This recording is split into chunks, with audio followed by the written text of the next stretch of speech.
Students, आज हम लोग क्या पढ़ने वाले हैं? क्लास 9 की आज हमारी फर्स्ट क्लास है इस साल की और चैप्टर का नाम है नंबर सिस्टम यानी संख्या पद्धति।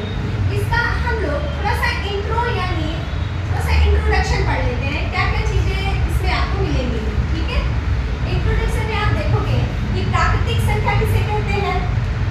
आप लोगों ने पहले सोचा होगा कि ये नंबर आए कहाँ से, अब इतना मैं डिग्री ना बताकर पहले हम डायरेक्ट ही जाते हैं कि प्राकृतिक संख्या होती क्या है।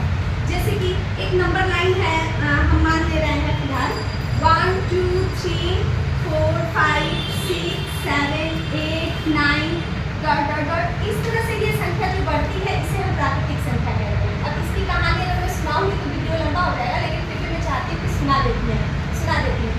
देखो इनका आविष्कार कैसे हुआ। ठीक, ये 1 को 1 2 ऐसे क्यों लिखा जाता है, 2 को 2 ऐसे क्यों लिखा जाता है। तो बहुत पहले एक आदमी था, उसकी बहुत ढेर सारी भेड़ बकरियां थी और वो भेड़ बकरियों को अपने क्या करने ले जाता था, जंगल में चराने के लिए ले जाता था।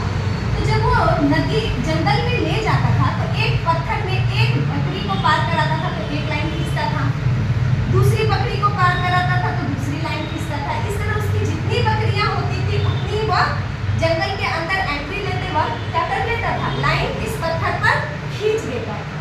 अब जब वो आता था तो एक लाइन को काटता था, दूसरी को जंगल के इस बाहर लाता तो दूसरी लाइन को काट देता था। तो इस प्रकार उसे पता भी चल जाता था कि मेरी कितनी बकरियां या भेड़ बकरियां मेरी खो गई हैं, क्योंकि जाते वक्त लाइन अधिक रही होगी, आते वक्त अगर खो गई होंगी तो कम हो जाएंगी। तो इस तरह उसे पता चल जाता था कि मेरी भेड़ बकरियां खो गई। तो लास्ट में बहुत ऐसे कई दिनों तक चला और उसके बाद से ऐसी चीजों का वो हुआ कि क्यों ना एक बकरी के लिए ऐसा एक सिंबल दे दिया जाए, चिन्ह दे दिया जाए। तो यह चिन्ह दिया गया, एक के लिए ए।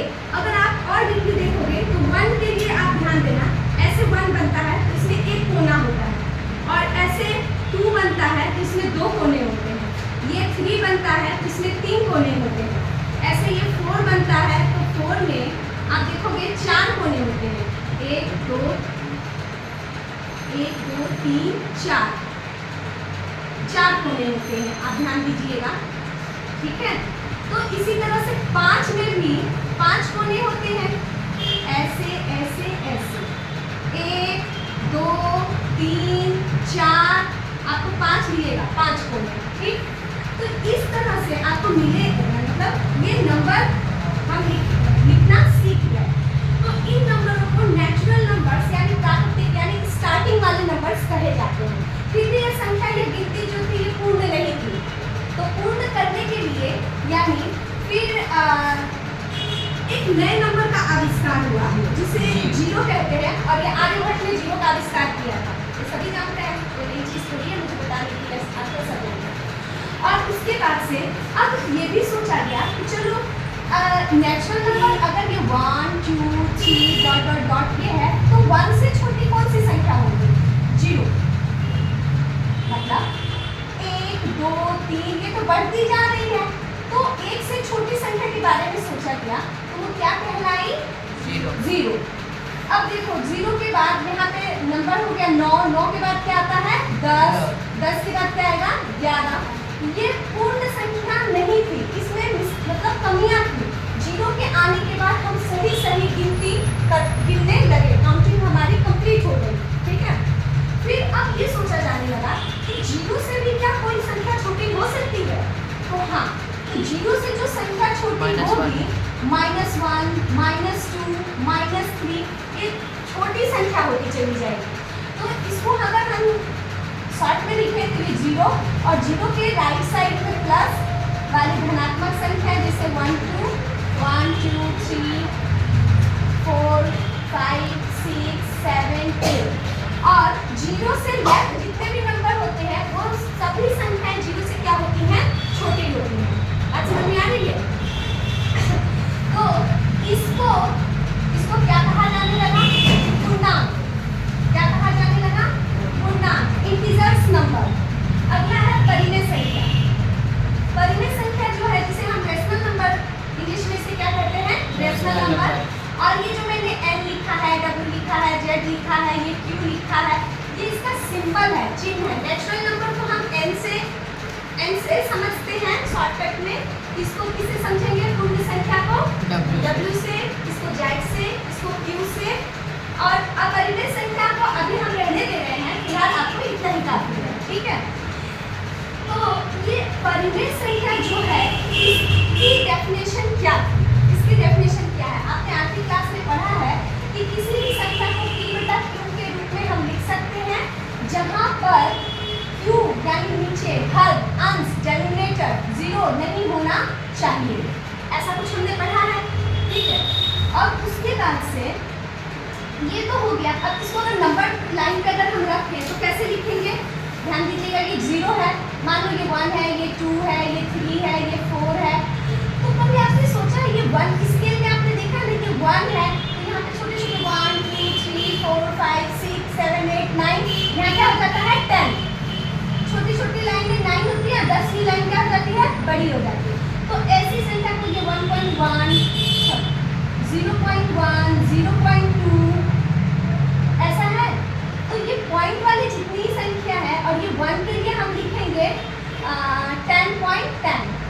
सबके नीचे अगर ये पॉइंट हटाओ तो 10 हो गया, ये पॉइंट हटाओ तो 10 हो गया, 1/10 2/10 10/10। इसी तरह से यहाँ पे लिखेंगे -0.1, ये हो गया -0.2, फिर कहीं जाकर ये 1 आएगा, ठीक। तो कोई भी यहाँ पर हम क्या करेंगे कि परिमेय संख्या जो होती है वो ऋणात्मक यानी P/Q के रूप में हम उसे लिख सकते हैं, और इसका Q बड़ा हो सकता है, ये छोटा हो सकता है। समझ में आई बात? ये ऊपर वाला क्या हो सकता है? बड़ा हो सकता है, और नीचे वाला छोटा हो सकता है।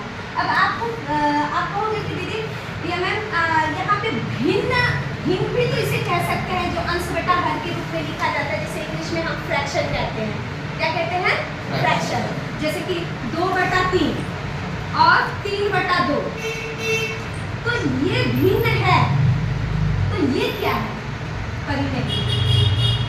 क्योंकि ऊपर वाला बड़ा हो गया तो ये परिमेय यानी रेशनल नंबर कहलाएगा, और ये अंश यानी न्यूमरेटर, समझ रहे ना, न्यूमरेटर एंड डिनोमिनेटर, अंश और हर।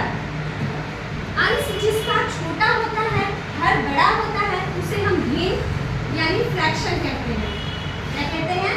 फ्रैक्शन। और जिसका अंश बड़ा हो, हर छोटा हो, तो वो क्या होता है? परिमेय संख्या। एक और इन दोनों में डिफरेंस है, बता सकते हो एजाज? हाँ बताइए। भिन्न में और परिमेय में यानी फ्रैक्शन में और रैशनल नंबर में मैंने एक डिफरेंस बताया कि इसका न्यूमरेटर यानी अंश बड़ा होगा, हर छोटा होगा, ठीक। और इसमें भिन्न कभी भी ऋणात्मक नहीं हो सकता। हाँ, भिन्न क्या होती है? नेगेटिव नहीं होती है। जैसे कि हम यहाँ पे लिखेंगे 1/2, तो भिन्न में 1/2 हम नहीं, -1/2 नहीं लिखेंगे, इसमें -1/2 हम लिख सकते हैं। और परिमेय संख्या में ऋणात्मक हो सकती है। हाँ, वही हमने कहा, जैसे कि परिमेय संख्या है, उसमें जो परिमेय संख्या भी वो नेगेटिव हो सकती है। ये नेगेटिव, अगर ये नेगेटिव है तो ये भिन्न नहीं है, और अगर ये भिन्न है तो ये नेगेटिव नहीं है। अब तो क्या उलझन है? समझ में आ गई बात? समझ में आ गई ना? चलो ठीक है। अब इसके बाद से हमारे नंबर आते हैं इस पर अपरिमेय संख्या पर। अब हमारी अपरिमेय संख्या कैसी संख्या है? अगर हम इसको अगर एक बड़ी लाइन लें, ये 0 है, और चलो 0 को ऐसे बीच में ही रखते हैं, ये 0 है, बीच में ही मान लो, ये 1 है, ये 2 है, ये 3 है, 4 5 6 7 8 9 10। ये आपको दिखाई दे रहा है? अब इसके ऊपर रूट लगा लो आप। आपने 8th क्लास में वर्गमूल यानी स्क्वायर रूट्स तो पढ़ा ही होगा। तो देखो, ये रूट 1 का अगर हम वर्गमूल निकालेंगे तो एक तरह से 1 × 1 यानी हमारा हो जाता है 1 का स्क्वायर रूट। 1 × 1 यानी आप लिख सकते हो 1 का स्क्वायर कैंसिल मीन्स 1। यहाँ पर आप क्या लिख सकते हो? 1। लेकिन 2 के बदले आप लिख सकते हो 2 × 1, नॉट 2 × 2। 2 × 2 तो 4 हो जाएगा। 2 का फैक्टर क्या होता है? गुणनखंड 2 ×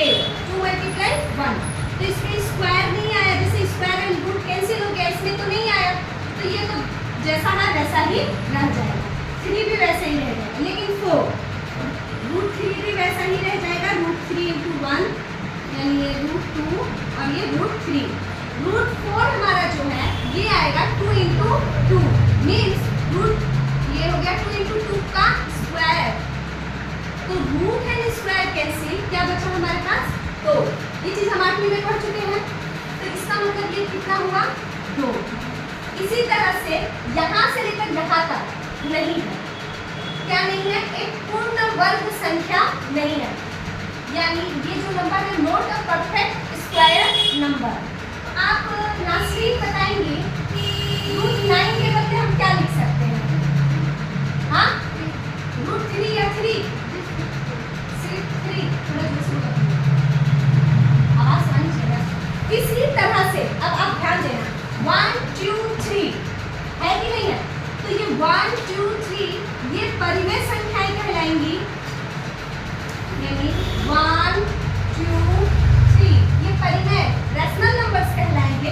और इनके बीच में जो ये नंबर्स आ रहे हैं, ये जो आप देख रहे हो, इसे हम क्या कहेंगे? अपरिमेय, इरैशनल नंबर्स।